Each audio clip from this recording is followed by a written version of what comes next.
प्यारे दोस्तों, आप सभी को मेरे इस यूट्यूब चैनल पर हार्दिक स्वागत है, अभिनंदन है। आज मैं क्लोथिंग टेक्सटाइल से संबंधित कुछ प्रश्नों को पूछूंगी, जिस पर मैंने खूब पढ़ाया हुआ है। एक एक टॉपिक को मैंने बारीकी से बताया है। इसके बावजूद भी अगर आप नहीं कर पाते हो तो मुझे बहुत तकलीफ़ होगा, क्योंकि जिसके लिए मैं इतना मेहनत करती हूँ निःशुल्क, मैं किसी से कोई पैसे नहीं लेती हूँ। लड़कियां हमसे कहती हैं, मैडम आप क्या कोचिंग कराते हो, क्या पेड कोचिंग कराते हो? अभी तक तो मैंने कोई पेड कोचिंग नहीं कराया है। आपको निःशुल्क पढ़ाती हूँ, नीडी पर्सन के लिए पढ़ाती हूँ, ज़रूरतमंद लोगों के लिए पढ़ाती हूँ कि जिनके पास पैसे हैं वो तो कहीं भी कोचिंग कर सकते हैं। वे बच्चे जिनके पास पैसे नहीं हैं उनके लिए मैं मेहनत कर रही हूँ और आशा करती हूँ कि बच्चे मेहनत से पढ़ते होंगे। तो आज मैं कुछ प्रश्नों को पूछती हूँ और देखती हूँ कितने बच्चे सही इसका जवाब दे पाते हैं। पहला प्रश्न है, ब्रोकेड वस्त्रों में सोने के तारों से बुनाई की जाती है। ब्रोकेड वस्त्रों में सोने के तारों से बुनाई की जाती है, उसे हम क्या कहते हैं? किमख्वाब, हिमरू, बाफ्ता या इनमें से कोई नहीं? ब्रोकेड वस्त्रों में सोने के तारों से बुनाई की जाती है, उसे हम क्या कहते हैं? ऑप्शन आपके पास किमख्वाब, दूसरा है हिमरू, तीसरा है बाफ्ता, इनमें से कोई नहीं। सही उत्तर है किमख्वाब। किमख्वाब का मतलब होता है सपनों से कम नहीं, लाइक ड्रीम लाइक, ऐसा कपड़ा जो एकदम ब्यूटीफुल हो, इतनी ब्यूटीफुल, इतनी खूबसूरत, जिसका कोई मुकाबला नहीं हो। जैसे हम सुंदर स्वप्न देखते हैं, कितने आनंदित होते हैं। तो इसीलिए ब्रोकेड वस्त्रों में जो सोने के तारों से बुनाई की जाती है उसको हम कहते हैं ब्रोकेड। दूसरा है, मुग़ल सम्राट जहांगीर की पत्नी नूरजहां ने एक कढ़ाई की है और वो कढ़ाई बहुत फेमस हुई। और वो कढ़ाई को हम क्या कहते हैं? उस कढ़ाई को हम क्या कहते हैं? नूरजहां ने एक कढ़ाई की और वो कढ़ाई बहुत फेमस हुआ, आज तक फेमस है। उस कढ़ाई का नाम क्या है? ऑप्शन आपके पास फुलकारी, दूसरा है चिकनकारी, तीसरा है कसूती, चौथा है कसीदा। सब जानते होंगे, इसलिए इस प्रश्न का उत्तर मैं नहीं देना चाहती हूँ। खूब पढ़ाया हुआ है। हिंट देती हूँ, उत्तर प्रदेश में है, जगह आपको मालूम होगा। उत्तर प्रदेश की कौन सी कढ़ाई फेमस है? वो उस कढ़ाई का शुरुआत कोई और ने किया था। मेरे इतिहास बताई थी मैं, आज नहीं उस पर जाऊंगी। तो नूरजहां ने इस कढ़ाई की शुरुआत की थी और आज भी बहुत फेमस है। उस कढ़ाई का नाम क्या है? हिंट बता दिया, आंसर आपको मालूम होगा। नेक्स्ट क्वेश्चन है आपके पास, फुलकारी एक प्रकार का कढ़ाई जिसमें ताना एवं बाना का धागा कढ़ाई के कारण छिप जाता है।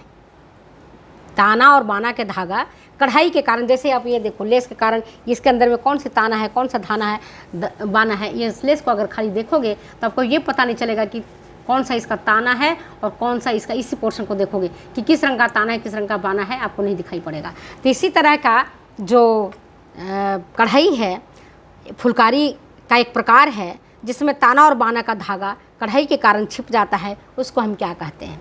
ऑप्शन है आपके पास तिलपत्रा, दूसरा है बाग, तीसरा है कांच का काम, चौथा है इनमें से कोई नहीं। सही उत्तर क्या है? बाग।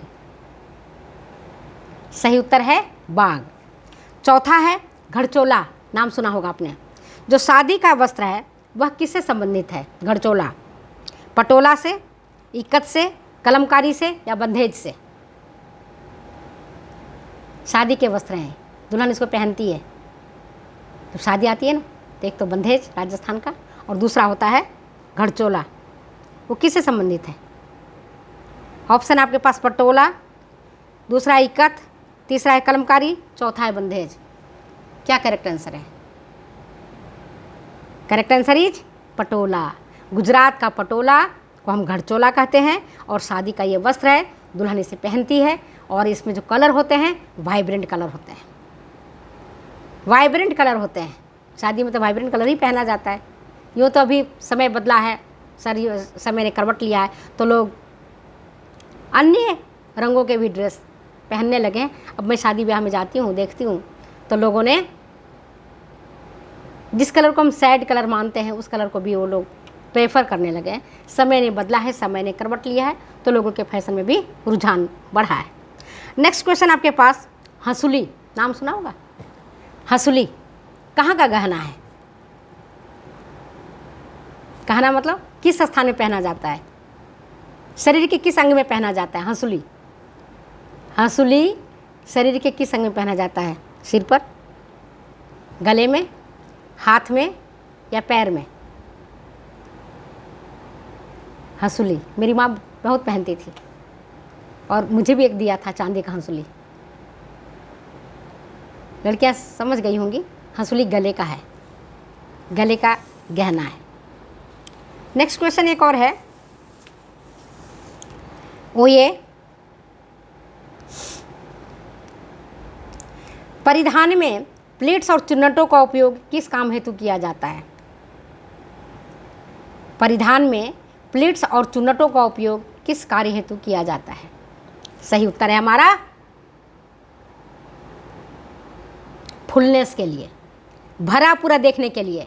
अभी आ रहा है ना, अगर आपने देखा होगा ऐसे आते रहता है कि जो प्रेग्नेंट लेडी रहती है वो चुन्नटें और प्लिट्स वाला नाइटी फ्रॉक परिधान पहनती हैं, जिससे कि उनका जो निकला हुआ पेट है वो दिखाई नहीं पड़ता है, छुप जाता है, फुलनेस के लिए। और जो दुबले पतले लोग होते हैं वो भी प्लिट्स और चुन्नटों वाला ड्रेस ज़्यादा पहनते हैं, ताकि उससे उनका शरीर की जो संरचना दुबलापन की है वो भी उनसे छिप जाती है, फुलनेस के लिए यूज किया जाता है। एक क्वेश्चन और है आपके पास कि वस्त्रों के संचयन के लिए, वस्त्र को अगर स्टोर करके रखना है लंबे समय के लिए, तो निम्न में से कौन सर्वाधिक उपयुक्त है? अखबार में लपेट कर रखना, या स्टील की अलमारी में रखना, या लकड़ी की अलमारी में रखना, अथवा सभी वस्त्रों को अलग अलग करके रखना? सही उत्तर क्या है? सही उत्तर है अखबार में लपेट कर रखना। अखबार में अगर आप लपेट करके वस्त्रों को रखते हैं, चाहे ऊनी वस्त्र हो या सूती वस्त्र हो अथवा कोई और वस्त्र हो, तो अखबार में लपेट कर रखने से वस्त्र की क्षमता मतलब खराब होने से वो परिधान बच जाता है। अखबार में जो स्याही होती है उसमें कुछ ऐसे केमिकल्स होते हैं जिनके कारण जल्दी से कीड़े नहीं लगते हैं। यद्यपि दीमक वगैरह तो कहीं भी लग जाएगा, लकड़ी में भी लग जाता है, अखबार में भी लग जाता है, सबको खा जाता हो तो, लेकिन सबसे जो सुरक्षित है जो इन ऑप्शंस में से, इनमें से अखबार में लपेट करके रखने से वस्त्रों के संचयन के लिए ये सर्वाधिक उपयुक्त विधि है। ठीक है, और एक क्वेश्चन और लास्ट पूछ रही हूँ, फ्रेंच सीम किन वस्त्रों के लिए उपयुक्त होता है? इसका उत्तर मैं नहीं बताऊंगी, देखते हैं कितने बच्चे सही जवाब देते हैं, मैं नहीं बोलूँगी अब। फ्रेंच सीम किन के लिए उपयुक्त होता है, किन वस्त्रों के लिए उपयुक्त होता है? ऑप्शन आपके पास वेलवेट, ऑर्गेंडी, कॉर्डराय, या इनमें से कोई नहीं। फ्रेंच सीम कहाँ उपयोग किया जाता है? सीम तो आप जानते होंगे, देखा होगा। अब यहाँ तो मैं प्रैक्टिकल करके बता नहीं सकती, सामने होती ऑफलाइन होता तो प्रैक्टिकल करके बताती आपको कि फ्रेंच सीम इसको कहते हैं। अब ढूंढना, पढ़ना, समझना। तो चलो दोस्तों, आज मैंने आपके लिए कुछ प्रश्न लाए, इन प्रश्नों का उत्तर भी बताया। कुछ बच्चे कहते मैडम जो आप क्वेश्चन पूछते हो उसका आंसर भी बता दिया करो। सही कहा आप लोगों ने, सही फरमाया, बताएंगे ही, लेकिन आप लोग उसका आंसर तो ढूंढो।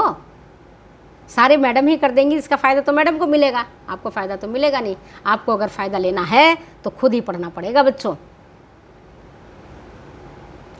आप जानते ही होंगे, कर्म प्रधान विश्व करी राखा, जो जस करे तसही फल चाखा। हम पढ़ें आपको फ़ायदा हो ऐसा होता नहीं है, आप पढ़ोगे आपको फ़ायदा होगा। हम आपको गाइड कर सकते हैं, दिशा निर्देश दे सकते हैं, सही रास्ते में ले जा सकते हैं, लेकिन पढ़ना आपको है। मंजिल प्राप्त करना है, आपको ही रास्ते पर चलना पड़ेगा। आप चाहे जिस मार्ग से चलें, हेलीकॉप्टर से चलें, सड़क मार्ग से चलें, बैलगाड़ी से चलें, पैदल चलें, मंजिल प्राप्त करने के लिए चलना पड़ता है। इसी तरह से मेहनत करनी पड़ती है। तो चलो बच्चों, मैं अपने वीडियो कहीं विराम देती हूँ। आप कहोगे मैडम को तो मौका मिल जाता है और हमें सुनाते रहती हैं। सुनाती नहीं हूँ, बल्कि मैं कहती हूँ बच्चे मेहनत करोगे सफल होगे, तुम्हारा कैरियर अच्छा होगा। मर्जी होगा तो वृंदा मैडम को याद करोगे, और नहीं मर्जी होगा तो वृंदा मैडम को याद भी नहीं करोगे। Okay, bye.